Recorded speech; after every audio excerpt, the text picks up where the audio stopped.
Nakabahan tuloy ako eh. Teka lang muna. Fake lang po. Okay naman. Carla.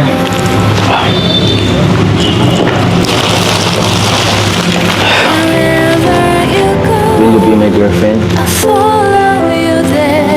Welcome to my channel.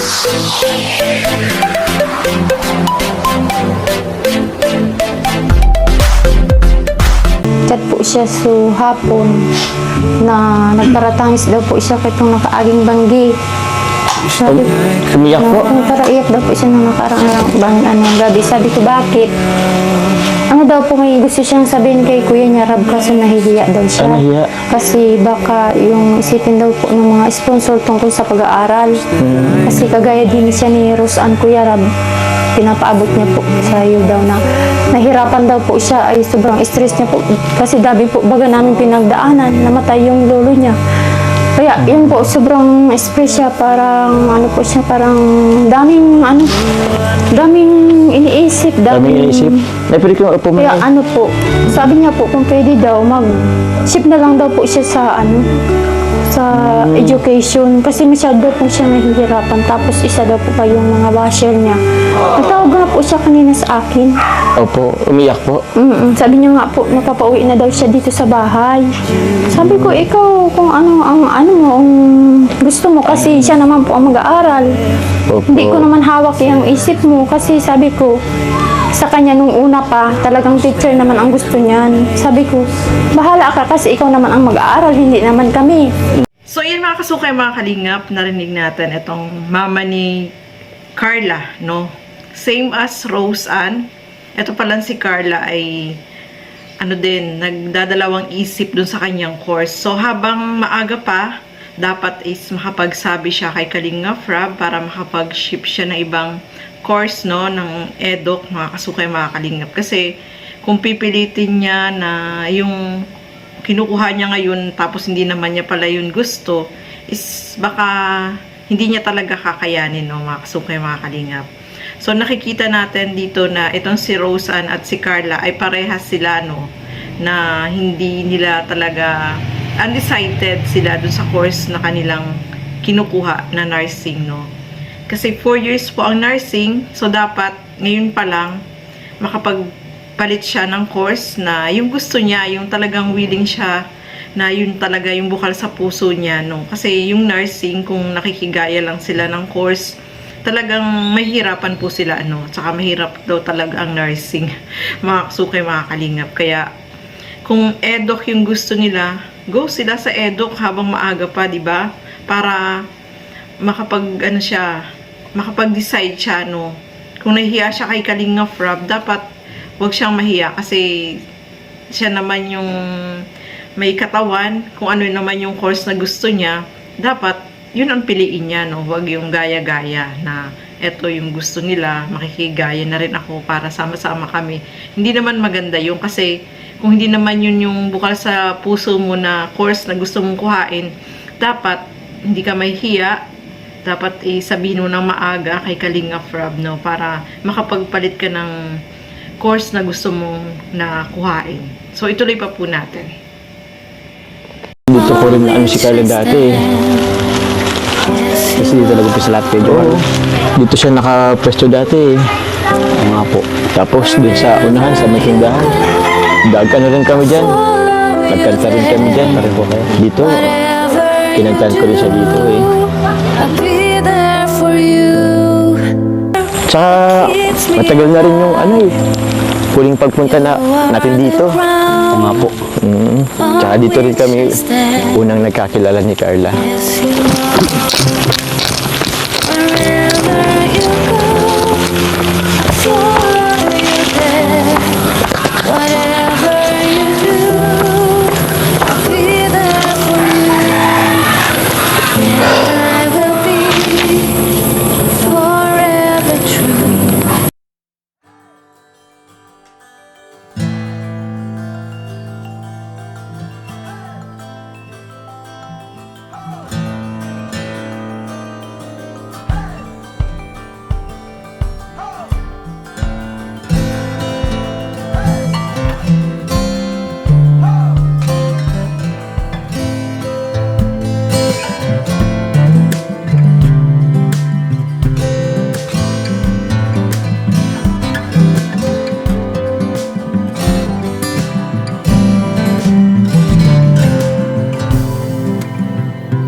trabaho.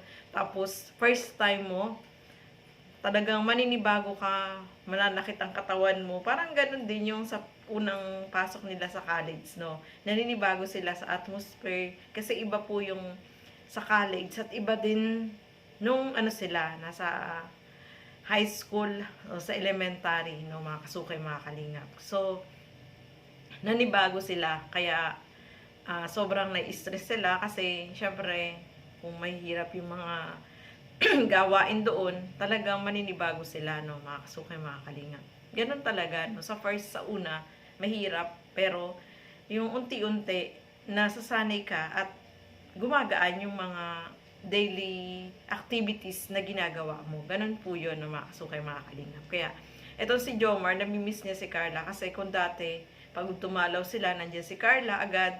Pero ngayon, hindi mo agad makausap si Carla kasi nga busy sa pag-eskwela, no, mga kasukay. So, talagang nakakapanibago. Marami po yung naiyak diyan, kahit ako naiyak ako kasi feeling ko bakit gano'n, no, 'di ba?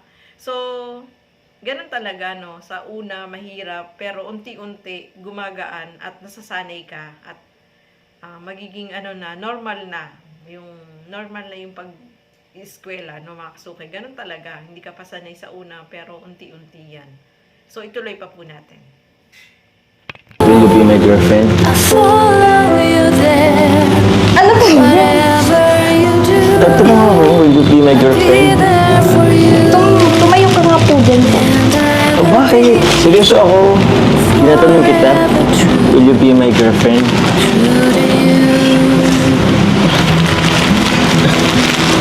Upo ka na muna. Aba, ayoko. Di ako upo hanggat di mo sinasagot yung tanong ko.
Girlfriend, Carla.